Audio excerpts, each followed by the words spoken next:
What's good? It's Stix here.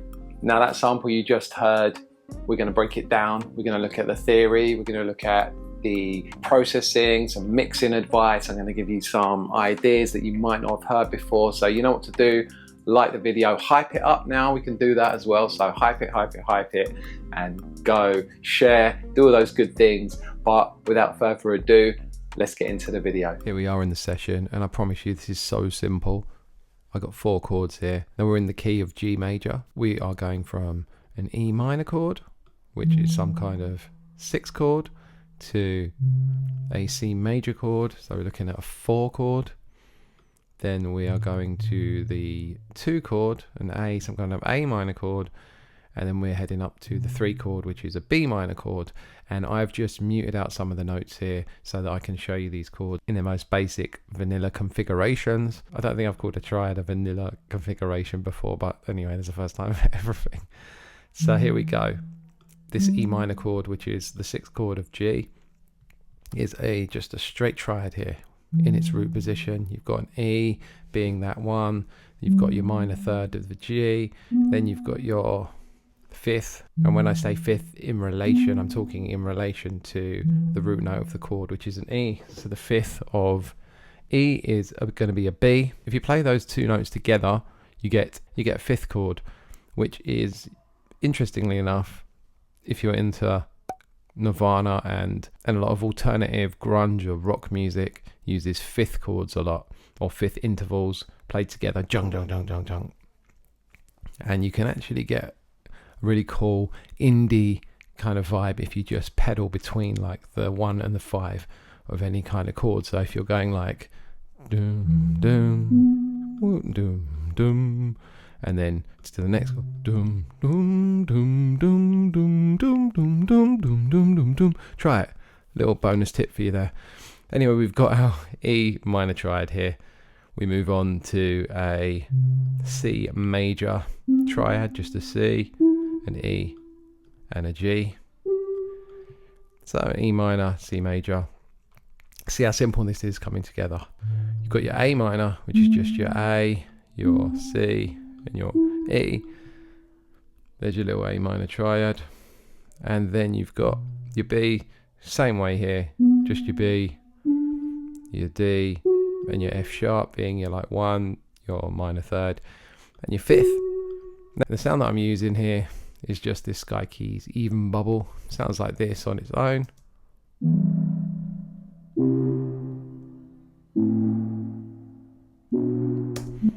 Perfectly cool, but we can jazz it up a little bit. So on that first chord now, added the minor 7th first, which is this D note, and if we drop it down an octave, you can see that if you take your root note and you just create a note 2 notes below that, you've got your minor 7th, and we can just raise it up an octave. We get this, and obviously you can see how I strum this out in a kind of natural pattern. And there's a note on top, the F sharp, we could call the melody note.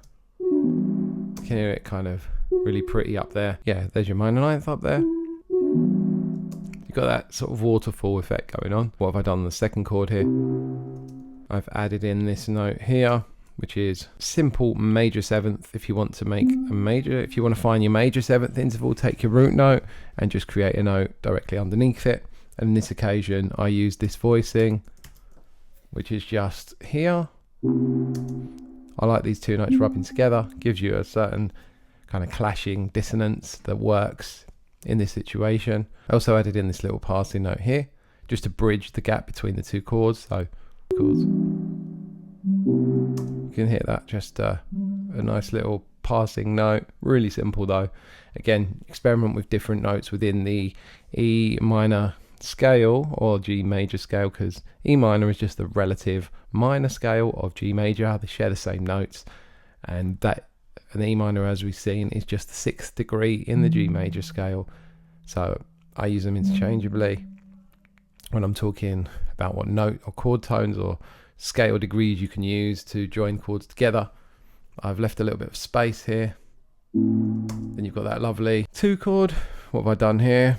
I've just added, again, the minor 7th. You can see these chords are really simple. Minor 9, major 7, minor 7, and just bog standard here. Nice minor triad. Together, they sound like this.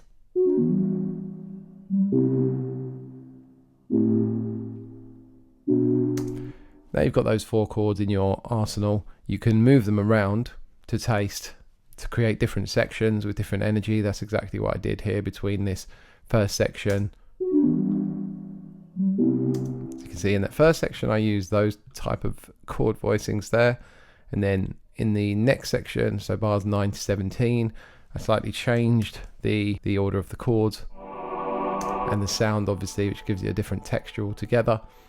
I'm going from the E, now I'm going to the 2 chord, so it's 6, 2, then I'm going to that 4 chord, 6, 2, 4, and then to that B minor chord, that 3, 6, 2, 4, 3. So you can see I just jiggled the order of the chords around a little bit.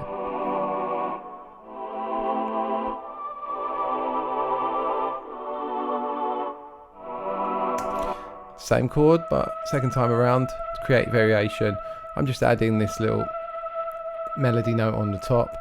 You can see. So you can see fundamentally the chord is the same. I'm adding just this B on top and this E. And you could just keep stacking chord tones on top of what you've already got to create different textures, different feelings there, and create variation. As I always say, I never like just the same all the time. You just got to keep things interesting, right? Otherwise the listener's going to get turned off pretty quick. And what else have I done? This little boom boom, what's that on the end of the chord there? Well, on the second time around, little diminished passing chords, because I know that my target chord at bar 9 is going to be the E minor. So I know that I can create a passing chord, a half step underneath it, an E flat diminished chord. Just build that by stacking the minor thirds on top of each other. Here I've got an F sharp, an A, and a C. I'm playing the root note in the bass, so you don't have to always double up on the root note in your chords. See that boom boom? There you go, you got that there. Little fragments of diminished intervals here, but fundamentally we're thinking about diminished chord, and I'm just removing notes to see what sounds good. And I really like doing this a bar before the next section comes in, because I'm preempting that section. London Rain talks about this a lot, where instead of just coming in block on the bar, you're kind of anticipating something else coming in, something changing. Something I want to do now that I don't always look at in my breakdowns is just taking a bass, some ideas of how we can maybe develop the bass to move around and create some interest here. If we strip our bass back to just root notes, so if we take this little section, which is the first section of the like bars 1 to 4, so just the progression one time around, I'm going to show you how to think about like making your bass a bit more interesting than just root notes. At the moment, root, root, which is fine and it works really well. You can do that if you want, but I like you to think about maybe adding some rhythm. Bum, ba, ding. And all I'm doing is I'm singing bass lines to kind of help me imagine what might go in there and fill the spaces up a little bit. Nothing too complicated. Yeah, you know, you could even have just one of these, or like maybe just take this one out and it would sound, you know, even different. Ba-bum. You try something like that. You can move these around to wherever feels good for you. What have I got here before this? Just a little walk down feel here. What's going on there? Well, I'm changing the rhythm up. You know, little sort of line. I'm going up a little bit, and I'm starting high and coming down, walking down. What's this here? Well, every other bar, I'm repeating that pattern, which gives you that subliminal satisfaction.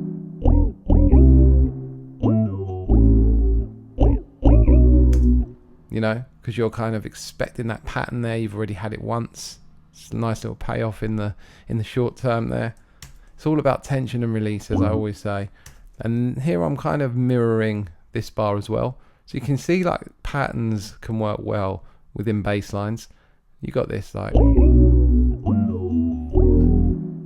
know, and it just feels good at the end of the day. There's no rules. Do what you want. Do what feels good. Let's look at more of the processing and sounds and sonics and ideas that you could maybe use to enhance and create textures and worlds within your samples.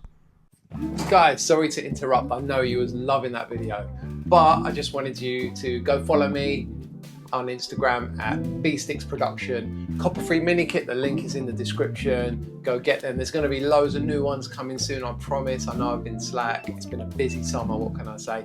And if you want a one-to-one, which are really super valuable, hit me up again on IG. We can work something out especially catered to you.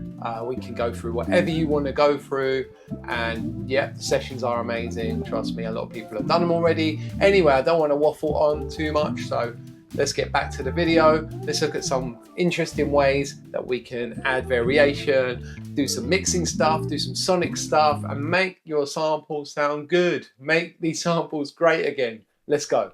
This sample is simple. The best samples are always simple, but think about every single piece of sound that you add as something that is going to add to the overall feeling, texture. Like, just have intention with each move that you make. You can see here, right? My first section has 2, 3, 4, is it like 7 sounds? Yeah, it still sounds full. If you pick good sounds and you want to use good synths, good sounds, good information, and you're going to have a sample that sounds fire, and also leave space for an artist or another producer to do their thing as well. Here we got that lovely Sky Keys sound. The processing here, you've seen my videos, you know what I'm kind of doing here. Using a new plugin that I like on these haze pedals, which kind of emulate a little bit the Chase Bliss pedals. I've got a little RC20 on there as well, just, you know, touching it a little bit. My favorite Rev Spring and channel EQ. Just adding a little bit, not really changing the sound too much. That faiyaz giving it a little bit of movement. You know me, you know that I love movement in my sounds. I've got the bass, and yeah, I did add this plugin, this biphase on the plugin here to give it that little like envelope modulated sound, which you probably heard earlier in the tutorial. Wow, wow, wow. Again, a little bit of movement, just taking it out your normal boring bass sound. Although I use this Scarby bass all the time in its just bog standard, in its default setting. The preset double date, I use that all the time. Sounds good. Cuts through on little speakers, cuts through on big speakers, just give you the kind of low end that you need. Then I'm doing our favorite Multikeys here. So using pigments here, just loaded in a couple of samples, maybe 4 or so into the sampler. The samples I used are from Coop's pack, and yeah, I think I've just got 4 here, you can see, and it just cycles round the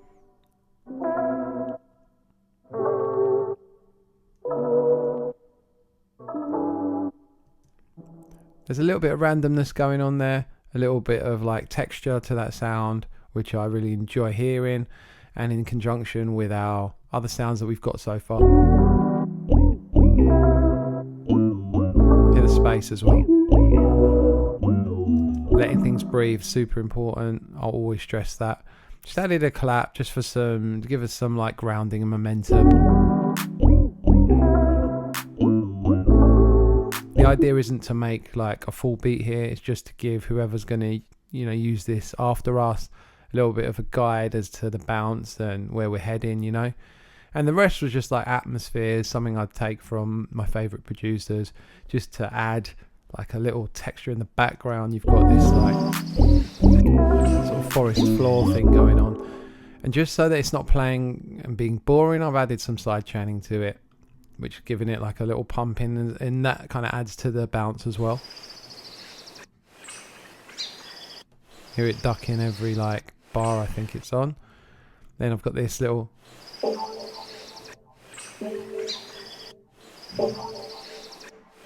still shadow hit, and just playing the same note. It's almost like clanging a big piece of steel.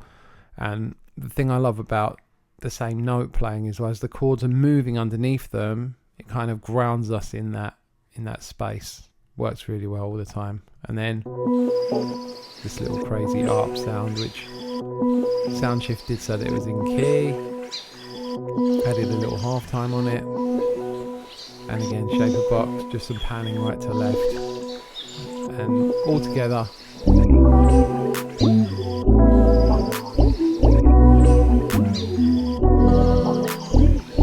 And you're going to hear coming in, anticipating the next section. And we drop. Beautiful. What's happening here, you're asking? Not that much different. I've got the B synth, which is just this ancient choir, that kind of vocal texture. And I've shortened the chords, as I said before. I don't want them playing all the way through. I want to create space. Another thing I've learned from listening to loads of Coop the Truth stuff is that there'll be short little bursts and then space, and just hearing that textures pop through. I've reversed these chords as well. Sounds pretty cool here. And that on its own could be a fire starter. If you know, you know. Love that. We've got our little multi-keys again, which I've slightly elongated the MIDI here actually. And that pokes through the other chord, listen.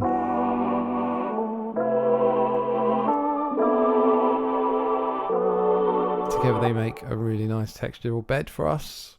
Got some toms for a bit more bounce. Little delay on those toms, which I quite like. Don't do that very often. And decapitator as well. Just some echo by Junior there. You can hear on the toms just, you know, bouncing around a little bit. Some phasing. You know me, I love phasing stuff. Sorry, I missed the multi-keys, but yeah, just put them in a little EQ space. Didn't want them to take up too much of the frequency space. And then we've got a different bass here going on. My favourite growler Moog bass from Omnisphere.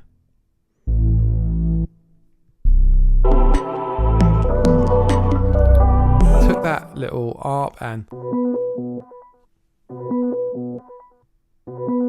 chopped it a bit, added a Monty Booker little vocal sample. Don't be afraid to put a sound in just once or twice across the sample. Some hits, organic hits. Also delayed that vocal as well. Together.